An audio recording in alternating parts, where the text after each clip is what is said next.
UP Bhajpa और कांग्रेस के बीच Twitter वार छिड़ गया है।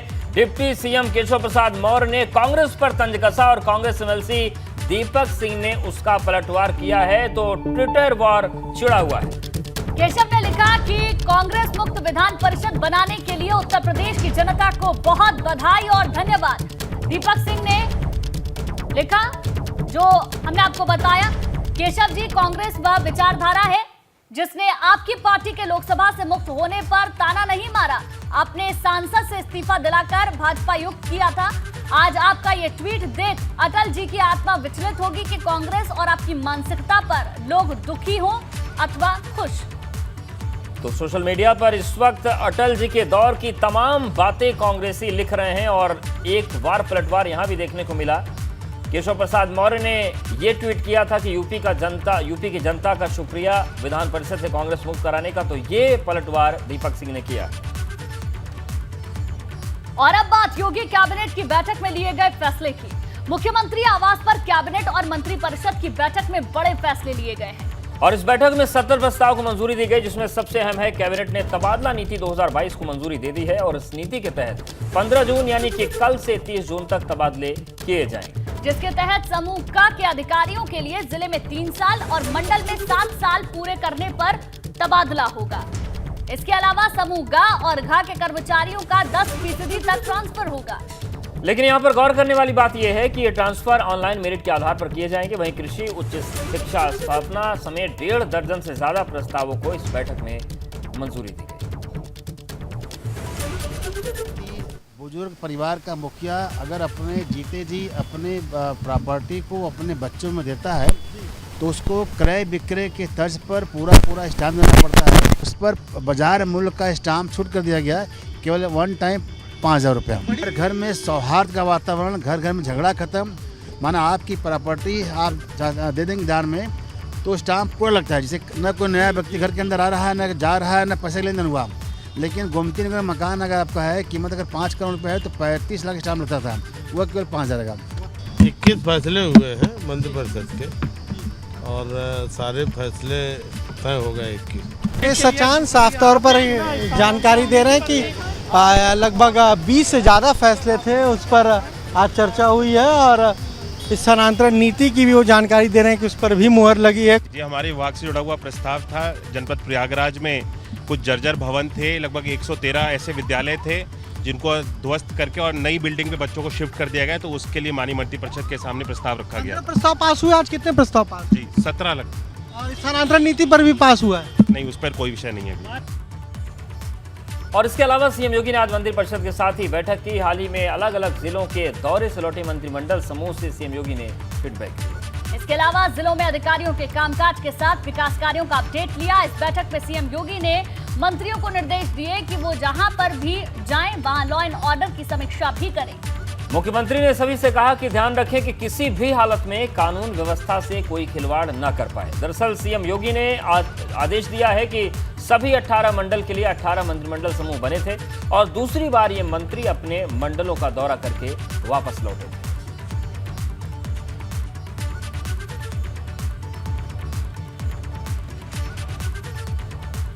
और अब बात यूपी पीसीएफ चुनाव में सपा की करारी हार की। जिस जगह मुलायम सिंह यादव की पेट मानी जाती थी और शिवपाल ने जहां से सियासत में कदम रखा था, वही जगह आज उस जगह भी भगवा लहरा गया। क्यों और कैसे, इस रिपोर्ट से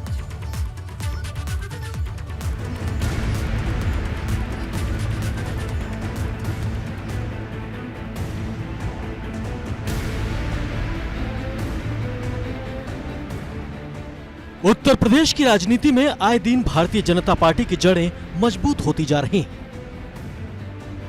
विधानसभा और विधान परिषद चुनाव में इतिहास रचने के बाद अब सहकारिता समिति के चुनाव में भी भगवा लहराया है, जिससे सबसे बड़ी चोट मुलायम परिवार पर लगी है और दशकों से सहकारिता में वर्चस्व कायम रखने वाले मुलायम कुनबे के तिलिस्म को भी भाजपा ने तोड़ दिया है। ऐसा दांव चला कि यादव परिवार की यहां से छुट्टी ही कर दी। इस मौके पर मैं यही कहना चाहूँगा कि जो हमारा नया कार्यकाल आज से प्रारंभ हुआ है, यह पीसीएफ कभी उत्तर प्रदेश नहीं, भारत नहीं, पूरी एशिया महाद्वीप की सर्वोच्च संस्था रही है। लेकिन कुछ परिस्थितियों बस ये पीछे हुई है।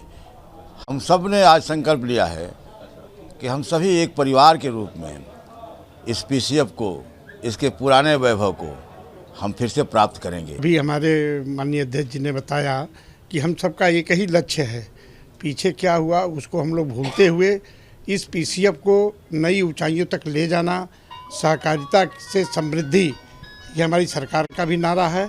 तो सहकारिता से समृद्धि कैसे आएगी? गेहूं की खरीद हो, धान की खरीद हो, पीसीएफ अपने नीचे के नेटवर्क से जुड़ा हुआ पूरे 75 जिलों में ये संस्था कार्य कर रही है।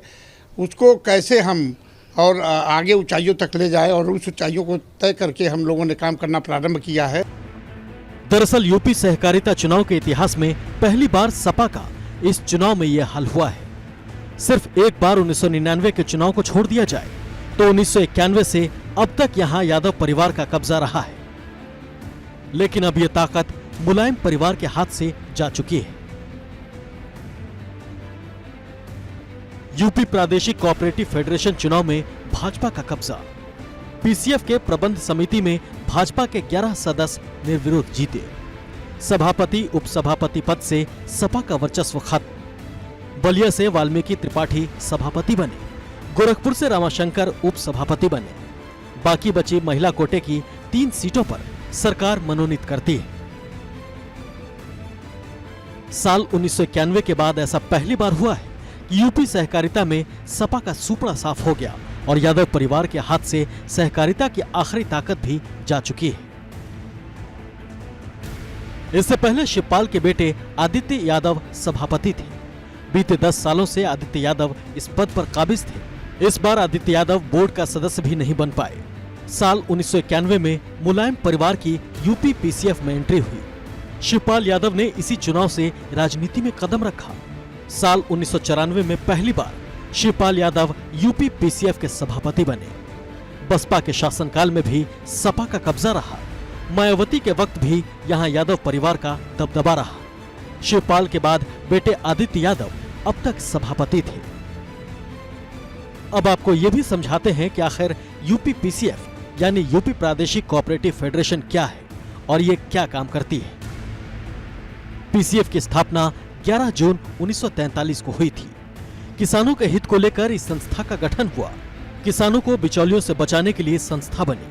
किसानों को उर्वरक और बीज बांटने का काम करती है। किसानों की उपज की खरीद का काम करती है संस्था।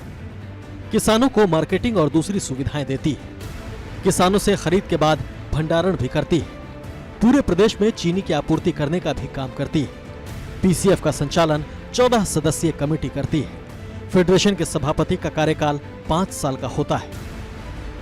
कहा जाता है कि पूर्व मुख्यमंत्री मुलायम सिंह यादव की जितनी पकड़ सहकारिता में रही, वैसी पैठ किसी भी नेता की नहीं रही। मुलायम सिंह जब पहली बार सहकारिता मंत्री बने थे, तब भी उन्होंने इस पर बहुत ध्यान दिया था। वे जब मुख्यमंत्री रहे, तब भी इस विभाग को या तो अपने पास रखा या फिर अपने छोटे भाई शिवपाल को दे दिया था। लेकिन अब इस वर्चस्व को भाजपा ने तोड़ दिया है। यूपी सहकारिता चुनाव के इतिहास में यह पहला मौका होगा जब समाजवादी पार्टी किसी भी शीर्ष संस्था पर काबिज नहीं होगी। अब तक पीसीएफ के अलावा शीर्ष सहकारी संस्थाओं पर पहले ही भाजपा का झंडा फहरा चुका था और अब पीसीएफ में भी भाजपा कब्जा जमा चुकी है। Bureau report, ABP Ganga. और इसी पर ज्यादा जानकारी के साथ हमारे संवाददाता शैलेश अरोड़ा लखनऊ से हमारे साथ लाइव जुड़ गए हैं। शैलेश, चाहे विधानसभा का चुनाव हो, विधान परिषद का चुनाव हो और अब तो पीसीएफ के चुनाव में भी भारतीय जनता पार्टी ने अपना परचम लहराया है। 1991 के बाद 99 को छोड़ दें तो जहां अभी तक यादव परिवार जीत दर्ज करता है, वहां पर भी हार का मुंह देखना पड़ गया। निश्चित रूप से अगर बात करें तो सपा के लिए बड़ा झटका है और शिवपाल यादव के लिए भी अगर हम कहें तो एक बड़ा झटका है। शिवपाल यादव ने तो अपने राजनीतिक करियर की अगर बात करें तो शुरुआत वहां से देखने को मिलती है। और सपा के लिए अगर बात करें तो देखिए, पहले विधानसभा के जो चुनाव हुए उसमें जो परिणाम थे, किस तरह की प्रचंड बहुमत के साथ में भाजपा आई और सपा को एक बड़ी हार का सामना करना पड़ा। भले सीटें बढ़ गई लेकिन उसके बावजूद बड़ी हार। विधान परिषद को अब आप ले लीजिए तो वहाँ पर भी भाजपा बढ़ चुकी है और लगातार वहाँ पर जैसे जैसे कार्यकाल खत्म हो रहा है पहले के सदस्यों का, तो नए अगर आप देखेंगे तो उसमें भाजपा का वर्चस्व बढ़ता जा रहा है। भाजपा जो है वहाँ पर भी सदस्यों की संख्या लगातार बढ़ती जा रही है और सपा वहाँ पर भी कम हो गई। अब तो ये हालात बन गए हैं कि वहाँ पर अगर हम देखें तो नेता प्रतिपक्ष के रूप में परिषद में सपा की बात करें तो आने वाले दिनों में वो भी कोई नज़र नहीं आता है, क्योंकि जो उसके लिए 10 सदस्यों की संख्या चाहिए उससे भी कम पहुँच जाएगी सपा, जो फिलहाल हालात दिख रहे हैं। उसके बाद अब पीसीएफ की बात करें जहाँ पर एक दबदबा हुआ करता था समाजवादी पार्टी का, तो वहाँ पर भी जिस तरह से सुपड़ा पूरा साफ हो गया। देखिए 11 सदस्य, 11 के 11 भाजपा से, सपा का एक सदस्य तक नहीं है। उम्मीद जताई जा रही थी कि शायद एक सदस्य के तौर पर जो सरकार मनोनीत करती है, जो महिला सदस्य की बात थी, क्योंकि देखिए अयोध्या और वाराणसी की अगर हम बात करें मंडल की, तो वहाँ से महिला सदस्य के लिए सीट आरक्षित थी, लेकिन किसी भी महिला सदस्य का नाम नहीं है उसमें। ये उम्मीद जताई जा रही थी कि संभव है, हो सकता है, चर्चा चली थी कि शिवपाल यादव की क्योंकि नज़दीकियाँ भाजपा से बड़ी, उनके परिवार से किसी को मौका मिले, लेकिन ये सारी चीज़ें दरकिनार हो गई हैं और परिणाम सबके सामने आ गए हैं। ये तय था कि इस बार सभापति और उपसभापति दोनों ही पद भाजपा के पास होंगे। सिर्फ नाम को लेकर चर्चाएं थी, लेकिन कुछ संशय था, वो भी अब खत्म हो गया है। वाल्मीकि त्रिपाठी की अगर हम बात करते हैं तो देखिए उनका जो सहकारिता प्रकोष्ठ है उसके संयोजक रह चुके हैं पहले वो। अगर हम बात करें रमाशंकर जायसवाल की तो उनका भी एक अनुभव है इसे लेकर, तो निश्चित रूप से कहीं ना कहीं एक बड़ा झटका लगा समाजवादी पार्टी को भी और शिवपाल बहुत यादव बड़ा को भी। झटका है। ठीक है शैलेश, बहुत बहुत शुक्रिया पूरी जानकारी के लिए आपका। और चलिए अब बात कर लेते हैं आजमगढ़ लोकसभा सीट पर उपचुनाव की जंग की। आजमगढ़ की रणभूमि में योद्धाओं ने फतेह पाने के लिए पूरी ताकत झोंक दी। एक तरफ जहां भाजपा प्रत्याशी निरहुआ और पार्टी के पदाधिकारी उनके समर्थन में प्रचार कर रहे हैं, तो वहीं सपा प्रत्याशी धर्मेंद्र यादव भी डोर टू डोर कैंपेन में जुटे हुए हैं। उनके लिए सुबह सपा अध्यक्ष ओपी राजभर ने वहां डेरा डालकर जीत का दावा कर दिया है। इसके साथ ही बसपा प्रत्याशी शाह आलम उर्फ गुड्डू जमाली ने आज वकीलों के बीच जाकर जनसंपर्क किया और उनसे अपने पक्ष में वोट देने की अपील की। आपको बता दें कि 23 जून को यहां उपचुनाव होना है और इन दावेदारों में से आजमगढ़ की जनता किसे लोकसभा भेजेगी ये 26 जून को साफ हो जाएगा।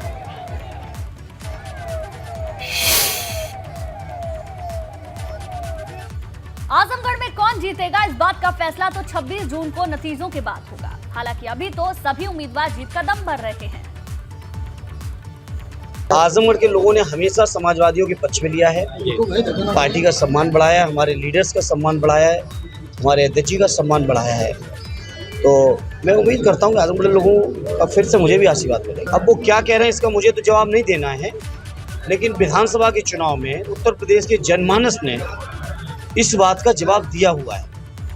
तो अभी 2-3 महीने पहले जिन बातों का जनता ने जवाब दे दिया हो, उस बातों का सवाल मैं नहीं समझता कि मुझे जवाब देने की कोई आवश्यकता है। देखिए 100% जनता समाजवादी पार्टी को चुनाव जिताने के लिए मन बना चुकी है। एक बड़ा वोट है समाजवादी पार्टी के पास जिसको कोई तोड़ नहीं सकता है और बहुजन समाज पार्टी अपने अस्तित्व की लड़ाई लड़ रही है। वो कहावत है कि जैसा बोओगे वैसा पाओगे। तो जो 22 के चुनाव में उन्होंने जैसा काम किया उसका रिजल्ट भी उनको मिला और आगे भी मिलेगा। सरकार ठीक है बनती है, दल होता है, लड़ती है, लेकिन ऐसा नहीं है कि जो कैंडिडेट जाता है पीएम जब बन जाता है तो सबका रहता है, सीएम जो बन गया वो सबका रहता है, ये उनका मानना है। मैं हाउस में रहा हूँ, मुझे मालूम है कि अगर आपके पास क्षमता है तो आप सब काम करा दें। उधर अब आजमगढ़ में भाजपा प्रत्याशी निरहुआ के लिए भोजपुरी कलाकार आम्रपाली दुबे ने प्रचार किया। सदर विधानसभा क्षेत्र के नगरी इलाके में उन्होंने निरहुआ के लिए जमकर वोट मांगे और दिनेश लाल यादव की जीत का दावा किया। तो आम्रपाली भी चुनाव मैदान में उतर गई। आपको बता दें कि भोजपुरी फिल्म इंडस्ट्री की सुपरस्टार मानी जाती है आम्रपाली और उन्होंने भी निरहुआ के पक्ष में मैदान संभाल लिया। ज़्यादा और आप लोग देख ही सकते हैं कितना ज़्यादा प्यार मिल रहा है। हर कोई इस बार बहुत ही पॉजिटिव है और हर कोई बदलाव चाहता है। और ये देख के हमें बहुत ज़्यादा खुशी हुई। आप 19 में भी आई थी, अब फिर आई हैं, तो कैसा 19 के मुकाबले कैसा समर्थन मिल रहा है? आई थिंक 19 के मुकाबले मुझे लगता है कि मैं 19 के हिसाब से डबल लोगों को देख रही हूँ समर्थन में उतरते हुए, क्योंकि 19 से अब तक उन्होंने देख लिया कि 19 में उन्होंने जो डिसीजन लिया था। और इसी बीच रामपुर से बड़ी खबर, जहां सपा विधायक और पूर्व मंत्री आजम खान को एमपी एमएलए स्पेशल कोर्ट से राहत, जमानत मंजूर। फर्जी दस्तावेजों के जरिए स्कूल की मान्यता कराने के आरोप में आजम ने जमानत की अर्जी लगाई थी, कोर्ट ने जिसे मंजूरी दे दी है। तो आजम खान के लिए बहुत बड़ी राहत है। और जो ये पूरा मामला है स्कूल का, दस्तावेजों का, उसमें बड़ी राहत मिली है। पूर्व मंत्री आजम खान को एमपी एमएलए स्पेशल कोर्ट से राहत मिली है, जमानत मंजूर की गई है। फर्जी दस्तावेजों के जरिए स्कूल की मान्यता कराने के आरोप में आजम खान फंसे थे और माना जा रहा था कि ये इनके गली की हड्डी बन सकता था, लेकिन बड़ी राहत मिली है आजम खान को। और जब से जेल से निकले हैं तब से उनके लिए अच्छी खबरों का सिलसिला लगातार चल रहा है।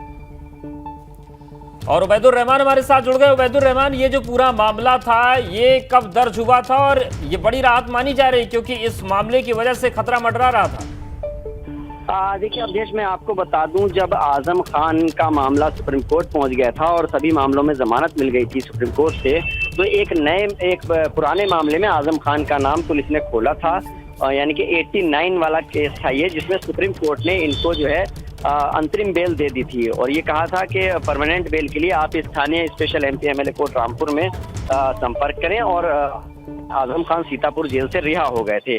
तो अब आजम खान ने क्योंकि अपनी परमानेंट जमानत याचिका आज स्पेशल एमपी एमएलए कोर्ट में लगाई थी, वहां पर जो याचिका थी उस पर सुनवाई हुई और उसके बाद अभी थोड़ी देर पहले कोर्ट ने अपना फैसला सुनाया है। आजम खान को जमानत दे दी गई है, जमानत मंजूर हो गई है उनके, परमानेंट बेल पर वो रहेंगे इस केस में। ये रामपुर पब्लिक स्कूल से जुड़ा हुआ मामला था, जिसमें जब मुकदमा दर्ज हुआ था तब आजम खान का नाम नहीं था, लेकिन जांच के बाद पुलिस ने आजम खान का नाम जो है खोला था और उसके बाद ये आरोपी बन गए थे। तो अब आजम खान के लिए ये बड़ी राहत की बात है कि उनको परमानेंट बेल भी जो है वो स्पेशल एमपी एमएलए कोर्ट से रामपुर से मिल चुकी है।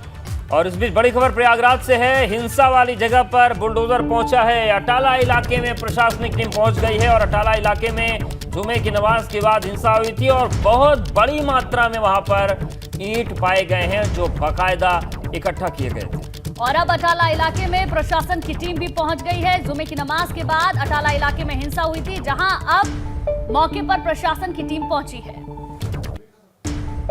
संगम नगरी प्रयागराज में शुक्रवार को जुमे की नमाज के बाद जिस अटाला इलाके में सबसे ज्यादा हिंसा हुई थी, वहां पर एक बार फिर से सरकार का बुलडोजर पहुंचा है। हालांकि जो बुलडोजर आया है आज वो तोड़फोड़ करने के लिए नहीं, बल्कि गलियों में पड़े हुए उन ईंट व मलबों को हटाने के लिए आया है, जिनका इस्तेमाल शुक्रवार को हिंसा के दौरान किया गया था। देख सकते हैं कि गलियों में किस कदर ईंट व पत्थर इकट्ठा किए गए थे और अकेले एक जगह का ये नज़ारा हम नंबर के साथ आपको दिखाना चाहेंगे कि एक ईंट हमने ये दिखाई, ठीक सामने आप देख सकते हैं कि बुलडोज़र में भरकर ईंट को हटाया जा रहा है। और इसके पीछे की जो गली है यहाँ भी हम आपको दिखाएंगे कि इसी तरह से ईंट पत्थर पड़े हुए थे। ये हमारे बाईं तरफ देखिए, बाईं तरफ एक गली है, बाईं तरफ आप देख सकते हैं कि किस तरह से पुरानी ईंट, पुराने पत्थर जो हैं उन्हें इकट्ठा करके रखा गया था। हिंसा के बाद पहली बार हम उन गलियों में आ पहुँचे हैं जहाँ से लगातार पत्थरबाजी की जा रही थी। कई घंटे तक हालात बेकाबू बने हुए थे इन इलाकों के और जो तस्वीरें देखने को मिली है, जिस तरीके से ईंट पत्थर इकट्ठा करके रखे गए थे,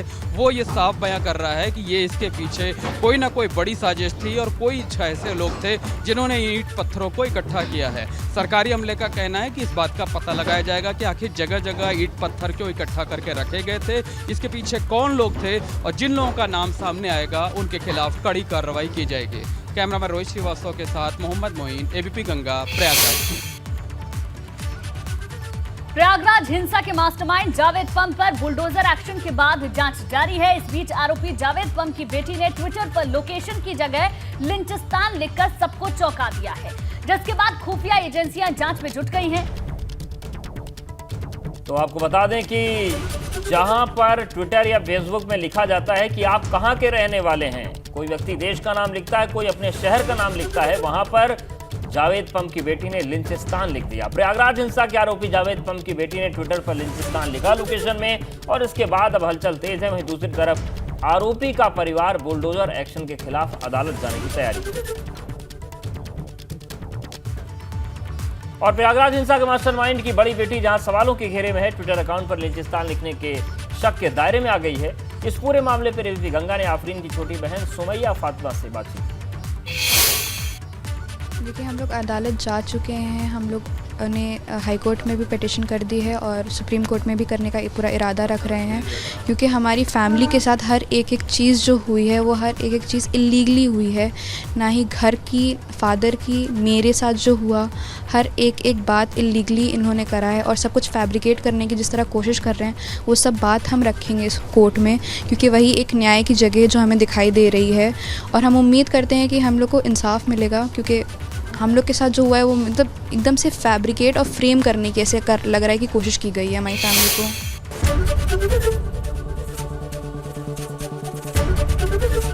एबीपी गंगा, खबर आपकी, जुबान आपकी।